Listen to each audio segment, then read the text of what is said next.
Welcome everyone to IR Writing 101. In this module, you'll learn about correctly documenting situations through incident reports, or aptly known as IRs. Upon the completion of this module, we'll have covered the objectives listed in front of you. What's an IR? Why do we write IRs? Who views the IRs? What's included in an IR? What's a good IR versus a bad IR? Tips to include and things to avoid in an IR. And finally, where to find resources to write appropriate IRs. To put simply, IRs are used by professional student and student staff of RCL to document situations across campus, usually in the residential communities. On screen, you can see a sample view of the form used to generate these reports. Some may wonder, what's the point of an IR, and why do I need to write it? IRs are meant to document incidents that occur in the residential communities that could create liability against you, your staff, or the university. Anytime you witness or are made aware of an incident or situation, you should document the occurrence by writing an IR. This also includes when what we call the Ps, police, paramedics, or press, were involved or should have been involved. Parents can sometimes be included as well. However, every time a parent comes to the front desk or calls, an IR is not required. Keep in mind that if the parent is disclosing any information concerning the immediate or future well-being of the student, you should then submit an IR. If your gut or instinct is telling you, hey, this is something my boss should know about, then go ahead and write an IR. Remember, it's better to write an IR than not. You may also wonder, what's the cost of a poorly written IR? And as it turns out, plenty. Knowing how to write a proper IR is going to be a staple of your position. It's official documentation of what occurred during an incident and might be that critical piece that makes or breaks a case in a conduct board hearing. Also note that IRs can be subpoenaed by courts as official documentation. If they are written incorrectly or poorly, it could place you, the department, and the university at risk, and no one wants that. Always keep in mind to show your best work and training when writing an IR. Use professional language and make use of your resources that will be reviewed during this module. The following are some of the main parties that have access to and/or review all submitted IRs. When your IR is reviewed by other individuals, you represent not only yourself, but the training provided to you by RCL to perform the responsibilities in your position, of which properly documenting incidents is vital. Should a referral need to be made to the Office of Conduct and Integrity, your IR may be submitted and viewed by members of the Conduct Board. In the event that an incident requires that it goes through the court system, attorneys and/or judges may mandate that your IR be submitted to them as evidence regarding the case, so you should make sure that it reflects your best work. In front of you is an actual copy of the electronic IR that you will use to document incidents. At first glance, you should see the following fields: staff member's name, position, staff or assigned community, RCL provided phone number, a field to include your Longwood email address, a field to select your REC's email address. When submitting IRs, you will either type in the appropriate information or select options from a drop-down menu. Please note that all information is required and you will not be able to submit your IR until all fields are completed. If you scroll down the IR form, you will see additional information fields that you will need to complete before submitting your IR. General information, at least one of the options listed should be checked off. Students or people involved, date and time of the incident, and description of the incident or narrative. Scrolling further down will show you the final fields before you can submit your IR. Whether or not your IR is a follow-up to a previously submitted one, REC on-call information if the REC was notified, other staff involvement, supplemental files where you can upload pictures related to the incident. Please note that based on your responses in these fields, additional information may be needed. Providing the last 4 digits of the previous IR if this is a follow-up, selecting the RECOC's email if they are being notified, providing the information for up to 2 additional staff members that may be involved in the incident, and selecting the pictures to include as supplemental information. Once all necessary information has been included, make sure to double check for accuracy and click the Submit button.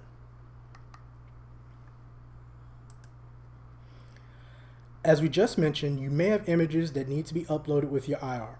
Once you click on the Upload a File button, a new window should appear where you can then search for and select the images you wish to upload.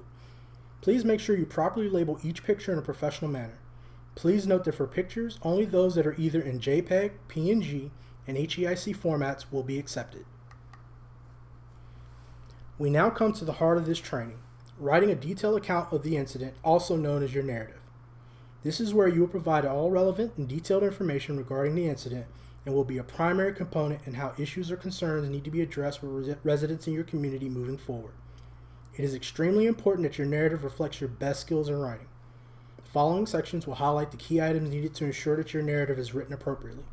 Writing in the third person, using professional language, using appropriate titles, and describing the incident in clear detail. A correctly written IR should look and read as if it was written by an objective source. In order to accomplish this, RCL requires that all IRs be written from the third-person perspective. That means that even though you may be the one observing or addressing the incident, when you write, it's as if you weren't there. You can refer to the example in this slide for the correct way to structure sentences in the IR from a third-person perspective. One of the main and common errors made in IRs are not including the appropriate title and/or identifying information to an individual. Including this information helps the reader to identify who each person is and their potential role in the narrative. Please remember the following when applying titles. If this is the first time a person is mentioned, you should write their title followed by their first and last name and add additional information in parentheses. Residents will have their L number, building, and assigned unit.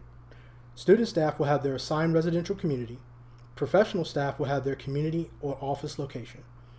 Anytime after that, when you refer to an individual, you will only need to write the title followed by the person's last name. For Longwood students living in a residential community, the title will always be resident. You will refer to the example in this slide to see how this should look. When documenting incidents in an IR, they should include all relevant details. I say relevant because there can be such a thing as too much. You don't need to include the color of the sky or a side conversation you have with someone about the latest video game, but you should make sure that what you include tells the entire situation to the reader in a clear, concise manner. In all IRs, the following areas should be covered: all parties involved, the location of the incident on campus, off campus, residential space, what you observed and or what was reported to you, the actions that you took to address the incident. Again, being detailed does not necessarily mean having to write a book chapter length IR. If the incident from start to resolution took 30 minutes or less, your IR should not need to go beyond a paragraph or two. Properly written IR should look and sound as if they are official documents because they are. This means to avoid writing in a tone that conveys that the IR is informal or is going to be read by a friend or family member. Slang terms should not be used at any point in your IR unless you are including a direct quote from an individual. For example, writing "lay eyes on" is slang and should not be included unless it's a direct quote. Instead, you could write "investigate," "check," "observe," and so on. Spelling and grammar are also critical items to keep in mind when writing your narrative, as nothing brings down the professional look of a report when it's full of spelling and grammatical errors. Please refer to the example in the slide to see how a sentence should look using professional language. Another way to ensure that your IR includes professional language is to use strong action verbs. Strong action verbs are crucial when writing an IR. Remember, an IR is not an email or text to your friend. When we talk, we normally say things like, "she went to the store," or "he told me about that." When writing an IR, make sure the professional language is being used. Instead of writing, "I made her throw the can in the trash," write instead, "R.A. Smith directed Resident Jones to discard the can." Instead of writing, "I asked her if she was under the influence of alcohol," you could write, "R.A. Smith inquired if Resident Jones was under the influence of alcohol." Don't forget to use your resources. Refer to your cheat sheet for examples of strong action verbs. Your IR should be free of any personal pronoun use. Make sure to identify everyone by their proper name and title throughout the IR. It should not contain the following: I, he, she, him, his, they, their, we, or our. These are personal pronouns and are not used in an IR. For example, a student that lives in a residence hall should be referred by their title of resident, followed by their first name, and just the last name any other times that you're referring to them. Resident Jane Smith, or residents Joan and Anderson. When referring to yourself, your title would be R.A. Jane Doe or D.A. Johnson. We would do the same for any faculty or staff that you interact with. This also applies to any LUPD officer or dispatcher. If the chief, a sergeant, an officer, or a dispatcher assists you in some way, use their title and name appropriately. For example, Chief Beach or Lieutenant Johnson. And finally, don't overcomplicate it. Just keep it simple. You should state the facts exactly as they were. It's okay to write an IR that is only a few sentences long if the incident that you addressed was very brief. Alternatively, if you are dealing with a more involved situation, your IR should reflect that and be longer. Be sure your IR lists the pertinent facts, but not every single detail. You don't need to document what kind of Jordans the resident wore when addressing an alcohol incident. However, you would document the types of alcohol present as well as the behavior of any residents that you suspected were under the influence. This slide shows a sample of how an appropriate narrative should look. This covers what was discussed in the previous slides regarding writing an IR narrative, so please review thoroughly and bring any questions you may have to the in-person IR session during FTOW. And this slide shows a sample of an improperly written IR. What's highlighted are some common errors that were seen when professional staff review IRs. While some of the errors have been highlighted, see if you can find any others. Next, we will cover some of the key items that you should include in your IR, as well as some things that should not be included. When writing your IR, make sure to do the following. Accurately identify everyone by name, title, location, and/or L number. Make sure to use available resources to have the correct information. State the facts. Share exactly what you saw observed in the incident, no more and no less. Share the story in sequential order. What happened first, second, third. Sharing information out of sequence can confuse the reader and cause extra work for all parties involved. Provide a clear and concise account of what took place. The reader wasn't present, but you were. You have to be able to clearly convey what actually happened without adding any fluff. Provide details in a succinct manner. If you spent 30 minutes handling an incident, that translates to roughly one paragraph of an IR.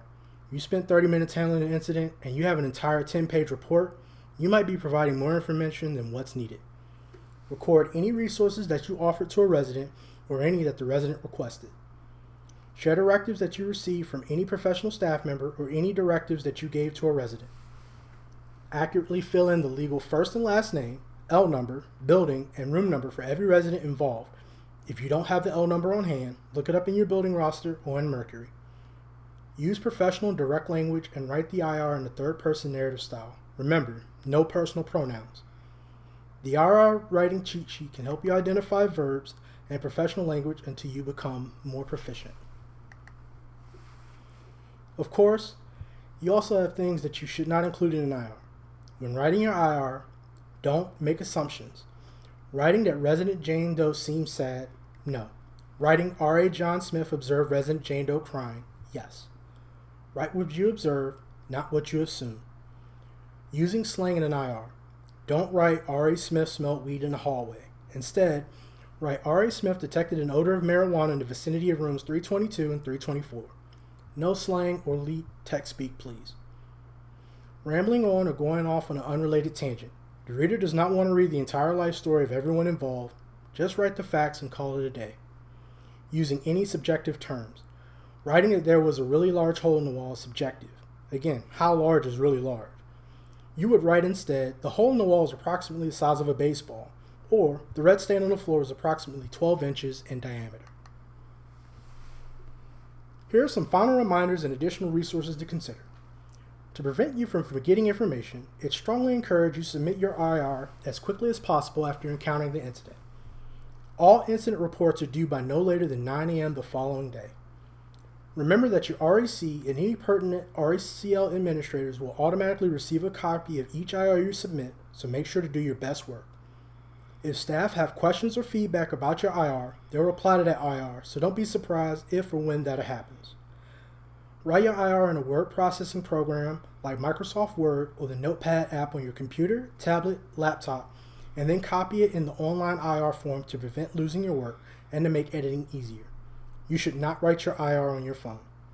You can also paste your IR into Google Translate in order to listen to how it sounds and catch any errors. Make use of the IR cheat sheet. Use all of your available resources for writing IRs, and when in doubt, ask your supervisor. Keep all of this in mind, and you'll have no trouble writing an IR.